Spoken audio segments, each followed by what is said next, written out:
ابھی next question ہے، ہمارے معاشرے میں عوام الناس کی اکثریت یہ سوال پوچھتی ہے کہ عام غسل اور غسل جنابت میں کیا فرق ہے؟ مزید یہ کہ اگر ہم غسل کو سنت کے مطابق ادا کریں تو کیا ڈائریکٹ نماز پڑھ سکتے ہیں یا پھر نماز پڑھنے کے لیے الگ سے وضو کرنا پڑے گا؟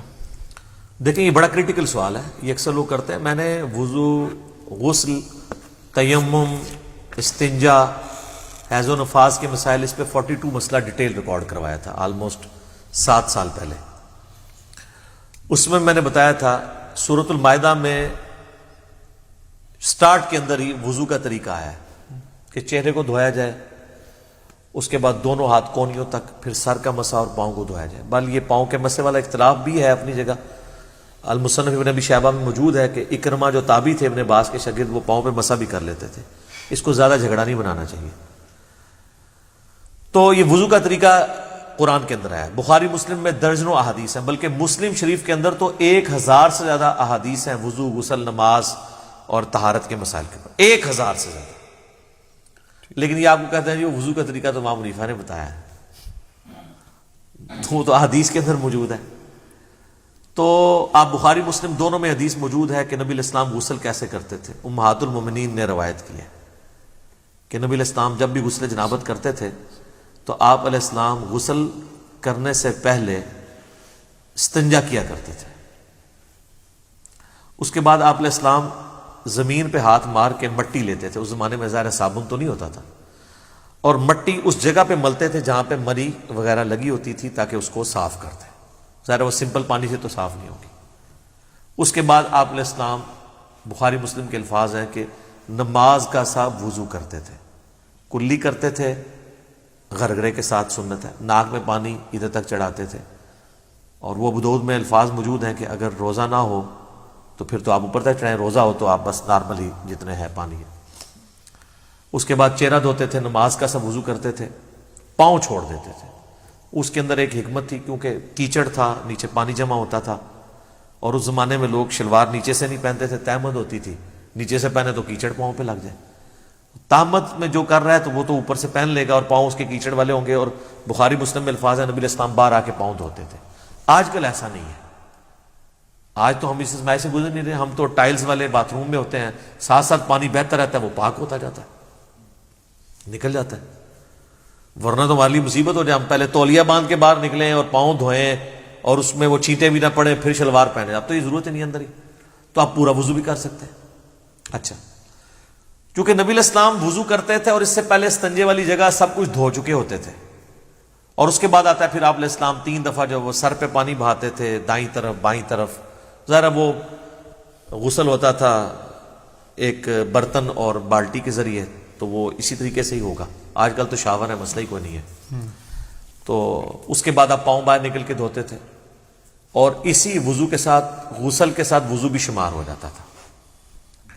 لیکن یہ اس صورت میں ہے جب غسل کے دوران آپ کے ساتھ کوئی ایسا معاملہ نہ ہو جو وضو کو توڑ دیتا ہے. اگر اسی دوران کسی کی ہوا خارج ہو جاتی ہے یا پیشاب کا قطرہ نکل جاتا ہے تو پھر وہ غسل کر کے نکلے اور کہ جی میرا وضو ہو گیا ہے، تو اپنے آپ کو ہی دھوکہ دے رہا ہے. کیسے ہو گیا؟ اس کو تو پھر اینڈ پہ دوبارہ سے وضو کرنا ہوگا. یا اسی دوران اگر شرمگاہ کو ہاتھ لگ جاتا ہے، اگرچہ اختلافی مسئلہ ہے لیکن کبھی دلائل اسی طرف ہے کہ نیکڈ اگر شرمگاہ کو ہاتھ لگ جائے، یعنی ڈائریکٹ پردے میں حائل ہو کے لگے وہ تو کوئی مسئلہ نہیں، ڈائریکٹ لگ جائے تو اس کا وضو ٹوٹ جاتا ہے. تو اس میں بہتر یہی ہے کہ احتیاط اسی میں ہے کہ آپ اینڈ پہ دوبارہ وضو کر کے ہی باہر نکلیں، کیونکہ بعض اوقات ہاتھ لگ ہی جاتا ہے اور اتنا دھیان بھی نہیں رہتا اس طرح کے معاملات میں. لیکن اگر یہ سارا معاملہ ہے تو کوئی مسئلہ نہیں ہے، پھر تو آپ کا وضو اور غسل اکٹھے ہی ہوگا، آپ کو دوبارہ وضو کرنے کی ضرورت نہیں ہے. مثلا آپ کو تالاب میں کوئی پھینک دے، دھکا بھی دے دے اور غوطہ بھی آ جائے تو ساتھ ہی سارا غسل اترے. سب سے آسان جو غسل ہے نا تالاب میں، 1 منٹ بھی نہیں چاہیے تالاب کا غسل کرنے کے لیے، آپ کو سیکنڈز میں غسل ہوتا ہے، کوئی پورا جسم دھل جاتا ہے. ٹھیک ہے. اچھا، اگلے زمانوں میں لوگ کپڑوں سمیت غسل کیا کرتے تھے، یعنی ایک لنگوٹا باندھ کے، پورا نہیں، جب کبھی اوپن جگہ پہ نہانا ہوتا تھا. آج کل بھی ایسے ہی ہوتا ہے. تو لیکن آج کل چونکہ باتھ روم ہے تو ہمیں ضرورت نہیں ہے. باقی دریا ایریا میں ابھی بھی آپ دیکھیں جوڑوں کے جو گیسٹ ہیں وہ لنگوٹا باندھ کے کر رہے ہوتے ہیں، وہ تو نیچے وہ باندھنا پڑتا ہے، ادروائز تو پھر ظاہر ہے وہ شرم و حیا والا ایشو ہو جاتا ہے.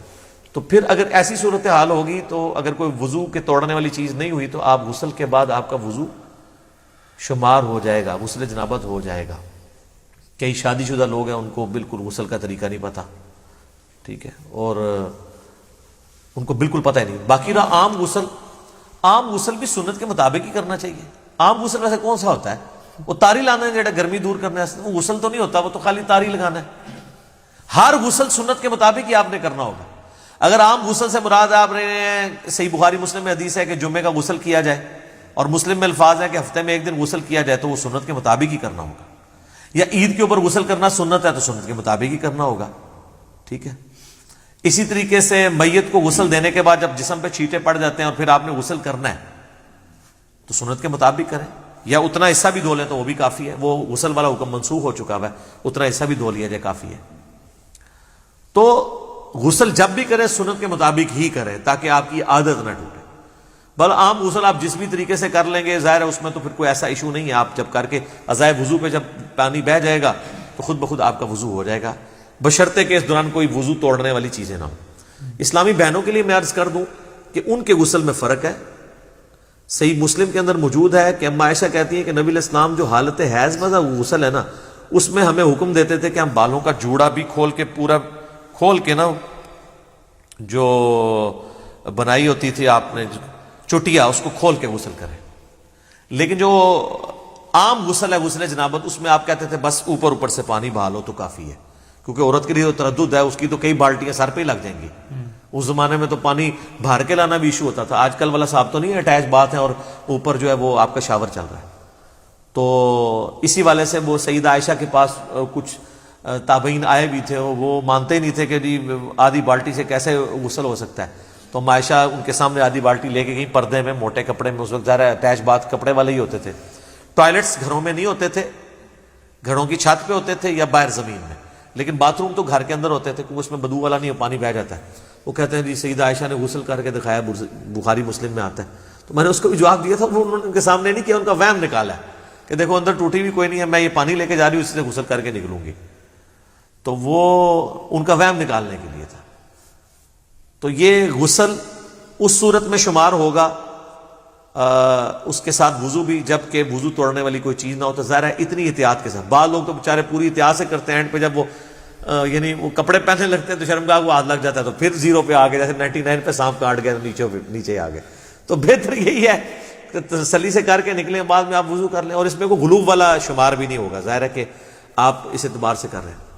اچھا یاد رکھیے گا، ایک مجھے ضمناً آیا، لوگ پوچھتے بھی رہتے ہیں غسل کن چیزوں سے ٹوٹتا ہے.